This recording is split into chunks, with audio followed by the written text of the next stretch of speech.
Now when Jesus had crossed over again by boat to the other side, a great multitude gathered to him, and he was by the sea. And behold, one of the rulers of the synagogue came, Jairus by name, and when he saw him, he fell at his feet and begged him earnestly, saying, "My little daughter lies at the point of death. Come and lay your hands on her, that she may be healed, and she will live." So Jesus went with him, and the multitude followed him and thronged him. Now a certain woman had a flow of blood for 12 years, and had suffered many things from many physicians.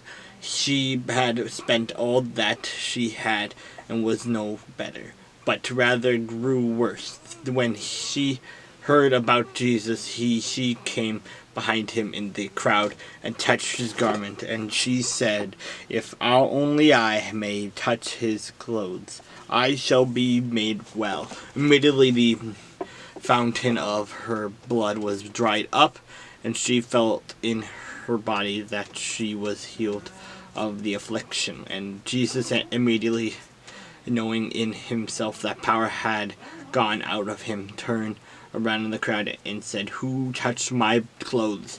But his disciples said to him, "You see the multitude thronging you, and you say, 'Who touched me?'" And he looked around and to see her who had done this thing. And the woman, fearing and trembling, knowing what had happened to her, came and fell down before him and told him the whole truth. And he said to her, "Daughter, your faith has made you well. Go in peace and be healed of your affliction." While he was still speaking, some came from the ruler of the synagogue's house, who said, "Your daughter is dead. Why trouble the teacher any further?" As soon as Jesus heard the word that was spoken, he said to the ruler of the synagogue, "Do not be afraid, only believe." And he permitted no one to follow him, except Peter, James, and John, the brother of James. Then he came to the house of the ruler of the synagogue, and saw a tumult, and those who wept and wailed loudly. When he came in, he said to them, "Why makes this commotion and weep?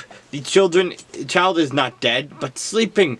And they ridiculed him. But when he had put them all outside, he took the father and the mother of the child, and those who were with him, and entered where the child was lying.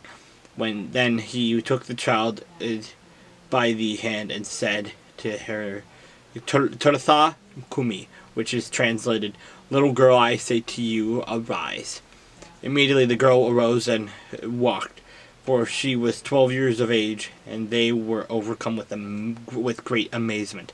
But he commanded them strictly that no one should know it, and said that something should be given to her to eat.